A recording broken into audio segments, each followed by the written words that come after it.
दोस्तों, मैं रण सिंह पवार, आप देख रहे हैं पीएम अपन न्यूज़। आज जो परिचर्चा हम करने जा रहे हैं, पॉलिटिकल परिचर्चा, और हमारे साथ में जो मेहमान हैं वो हैं सुहास मल्होत्रा जी, पूर्व हिसार भाजपा अध्यक्ष। तो पहले तो आपका स्वागत है एक बार फिर। नमस्कार जी। तो आज परिचर्चा का जो विषय हम लेने जा रहे हैं, पॉलिटिकल के अंदर जो जाति आधारित टिकट आवंटन किया जाता है, जो बहुत सारी पार्टियां, चाहे भाजपा, कांग्रेस, जो भी पार्टियां, जो राजनीतिक पॉलिटिकल पार्टियां हैं, वो ये देख करके टिकट का आवंटन करती कि किस जाति का किस क्षेत्र में कितना वजूद है या कितना जो वो है अपना प्रभाव रखती है। इसको आप कहाँ तक उचित मानते ऐसा है, जाति आधारित राजनीति लॉन्ग रन में बहुत कोई अच्छी नहीं होती। ये सच्चाई की बात है, क्योंकि जो भी प्रतिभावान व्यक्ति हैं राजनीतिक, जिनको सूझबूझ है, वो छोटे समुदाय में से भी आए, इसका ये अर्थ नहीं होता कि उनमें अच्छे टैलेंटेड आदमी, अच्छे प्रतिभावान आदमी पैदा नहीं होते, होते हैं उनमें भी। ये बात सच्ची है, क्योंकि चलन जो इस समय है भारतवर्ष में, खासकर हरियाणा में तो और भी ज़्यादा, कि अभी देखे जाते हैं किस फिरके के, किस वर्ग के कितने कितने वोटर है। तो उसको देख करके टिकटें दरअसल राजनीतिक पार्टियां देती भी इसलिए है कि इसकी बिरादरी के लोग इसको वोट देंगे और जीत हमारे लिए सुलभ हो जाए। राजनीति का अंतिम उद्देश्य तो सत्ता लेना है ही, इसमें तो कोई दो राय नहीं है।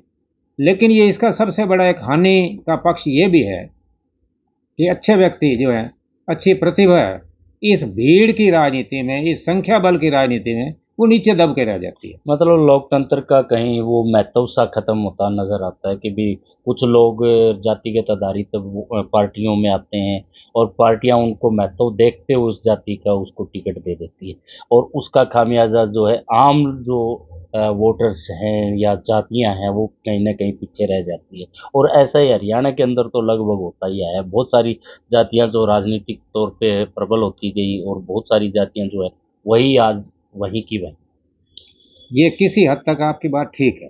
अब जैसे भूपेंद्र सिंह हुड्डा है, वो नाम कांग्रेस का लेते हो, सच्चाई में यही है कि वो जातिवाद की राजनीति कर रहे हैं। और यहाँ तक के इनके जो अखिल भारतीय नेतृत्व है, श्रीमान राहुल गांधी जी, वो भी पार्लियामेंट में जब भी बोलते हैं इसमें एससी कितने हैं, इसमें बीसी कितने हैं। अब उनकी नीयत इसके पीछे पूछने की कितनी है, इसके ऊपर इसकी तह तक जाना चाहिए। मैं इसके हक में हूँ कि जो भी ऐसी छोटी जातियां, जिनको छोटी कहते हैं, या जो दबी दबी हुई जातियां हैं, जो बिल्कुल ही अंत्योदय जिसको भाजपा की भाषा में कहा गया है, उनका विकास, उन तक अच्छी बातें, उन तक विकास की हर जो चीज़ है, नीतियां हैं, वो पहुंचनी चाहिए। लेकिन उसको जो सामने कर राजनीति करने वाले व्यक्ति हैं, वो पहुंचने नहीं देते।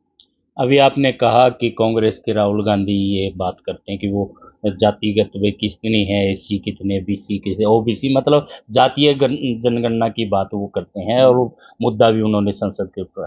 क्या भाजपा भी इससे अछूती है? भाजपा भी एक जातीय आधार पे ही अब भाजपा नेता कहते हैं कि हमने ओबीसी का जो है आपका मुख्यमंत्री हरियाणा में बना दिया, तो इससे कोई पार्टी अछूती रही है? ये आपका सवाल बहुत बढ़िया आपने उठाया है। मैं ये कह रहा हूँ कि बात क्या है, अब आप मैदान जंग में हैं, युद्ध भूमि में खड़े हुए हैं, बहुत कुछ निर्भर करता है। अब युद्ध भूमि में आने के बाद उद्देश्य जीत का रहता है, जीतना चाहिए हर आदमी, हर पार्टी यही सोच करके चलती है। अब सवाल यह है कि सामने वाले ने जो बिसात बिछाई है, राजनीति की शतरंज बिछाई है, उसका जवाब उसको देना पड़ेगा, वो उसकी मजबूरी है ये। अब कांग्रेस ने ये सवाल उठाया, अब उन्होंने सवाल उठाया, इसमें जो भी बात होती है, पत्रकारों की बात होगी, राहुल जी पूछेंगे इसमें कोई एससी है, इसमें कोई बीसी है। अब उसके पीछे उनके कहने का मतलब क्या है? भाई एक एससी होना या एक बीसी होना, मैं तो ओवरऑल ये कहता हूं कि हर बिरादरी में, हर जाति में एक प्रतिभा होती है, उसमें प्रतिभावान व्यक्तियों को आगे आना ही आना चाहिए। अब जो एससी है, बीसी है, मान लो पूछ भी लिया उन्होंने, उनमें पत्रकारिता की रुचि भी नहीं है, तो क्या वो होनी चाहिए? पत्रकारिता, पत्रकार बनने चाहिए क्या? अब पत्रकार बनेगा भाई जिसमें उसका टैलेंट है, उसका गुण है उसमें। तो वो जो लोग नाम ले रहे हैं इसका जातिगत, इसकी बात का, वो केवल और केवल राजनीति को जातिगत आधारित बनाने के लिए कर रहे हैं। उदाहरण के तौर पर मैं आपको बताता हूँ, भूपेंद्र सिंह हुड्डा है हरियाणा के अंदर, वो नाम कांग्रेस का होता है, करते वास्तव में जातिवाद की राजनीति है। उदाहरण के तौर पर आपको बताता हूं, आपको ध्यान होगा जाट आरक्षण आंदोलन चला था हरियाणा में, जाट आरक्षण आंदोलन की जो सारी बिसात बिछाई गई, सारे सूत्रधार थे, वो हुड्डा परिवार था। उनमें उनकी चतुराई क्या थी कि जाट आरक्षण मिले, आरक्षण मिले। मैं इससे इसके कोई असहमति नहीं है। जाटों में ऐसे बहुत सज्जन हैं, वो टैलेंटेड हैं, जो किसी इस गरीबी की वजह से नीचे पड़े हैं, उनको ऊपर आने का हक है जैसे दूसरी बिरादरियों के। लेकिन मैं ये कहना चाहता हूँ, जाट आरक्षण मिले, जातिवाद का नंगा नाच भी हो जाए, उसका नेतृत्व यहाँ भी ना आए, हम भी बदनाम हो, तो उसको यूपी से यशपाल मलिक को या राकेश टिकैत को उसको बुलाना और उसके माध्यम से फिर यहाँ वो गुंडागर्दी कराना, जातिवाद का नंगा नाच करवाना, ये एक देखने को मिला। ये सबसे बड़ा दुर्भाग्य है। और फिर एक बात और कहना चाहता हूँ, इस जाट आरक्षण की आंदोलन जो चला और उसके अंदर जो नफरत आपको नजर आई, दुकानें जलाई, मुझे ध्यान है, अच्छी तरह से देखते थे, गुज्जर मारे गए, उसमें पंजाबियों की दुकानें जली, उसमें सैनियों की जली या उसमें दूसरों की जली, उसमें अपने वर्ग के लोगों की इन्होंने दुकानें नहीं जलाई। तो जातिगत बातें करते हैं, लेकिन पीछे इनका मंतव्य क्या है वो इनके कर्मों से साफ नजर आता है। तो इस प्रकार का करना, जातिवाद की आड़ में उनमें अनरस्ट पैदा करना, उनमें असंतोष उत्पन्न करना और अपनी कुर्सी सेव करना, इसके पीछे इनके खतरनाक मंसूबे हैं। वो तो पॉलिटिकल खेल जो चलता है, मैं ये कहना चाहता हूँ कि भाई जिस तरह से हरियाणा के अंदर खट्टर को मुख्यमंत्री बनाया गया, जी पंजाबी बहुत सारे राजनीतिक तौर से उभरे, जी और मैं ये मानता हूँ कि ये राजनीति के अंदर अगर जाति को किसी को महत्व मिलेगा या उच्च अहदे पे जैसे सीएम बनाए गए, तो 10 साल सीएम रहे, 9.5 साल जी लगभग, तो बहुत सारे पंजाबी जो है यहाँ पे आपके मेयर भी बने हैं, एमएलए भी बने हैं। तो ये जो जो जिस जाति का सीएम होता है, उसी जाति का जो उभार एकदम से आता है, वो क्या कारण है? ऐसा है, मनोहर लाल खट्टर 9.5 वर्ष तक हरियाणा में राज उन्होंने किया है। लेकिन मैं कहता हूँ आज तक का रिकॉर्ड है, मनोहर लाल खट्टर जी ने 9.5 साल में राज किया है।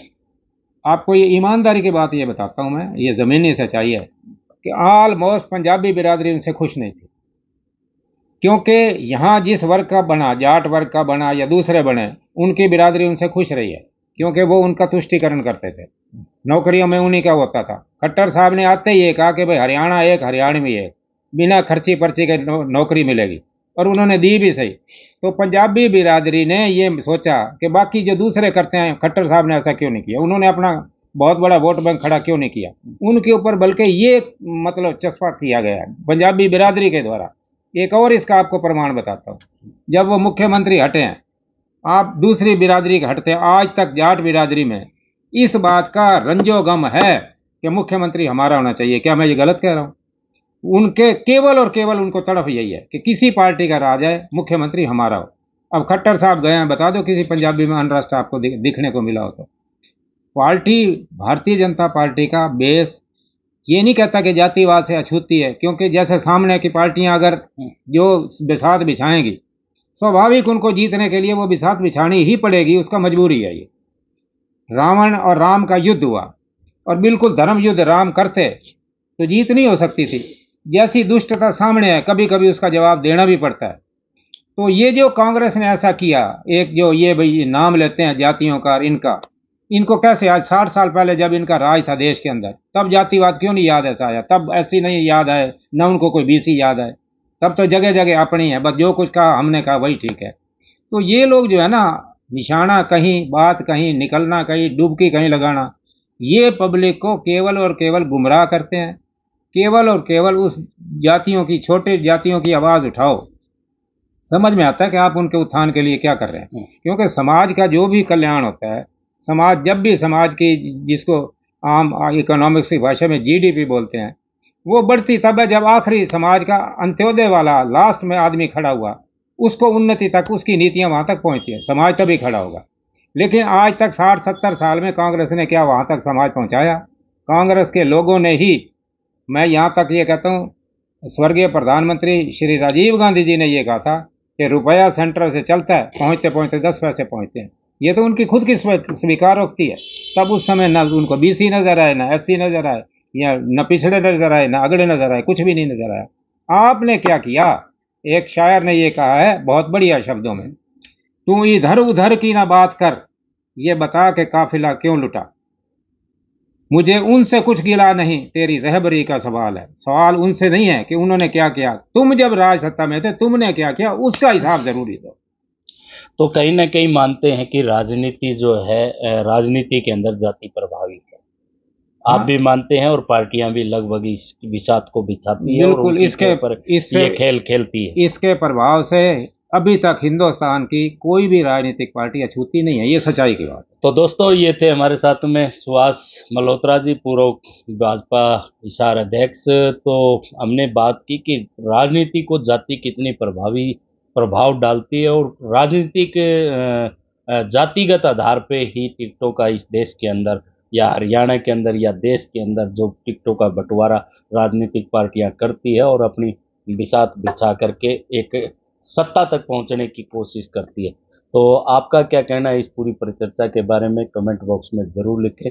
बने रहिए पीएम अफो न्यूज़ से, मैं रणसिंह पवार।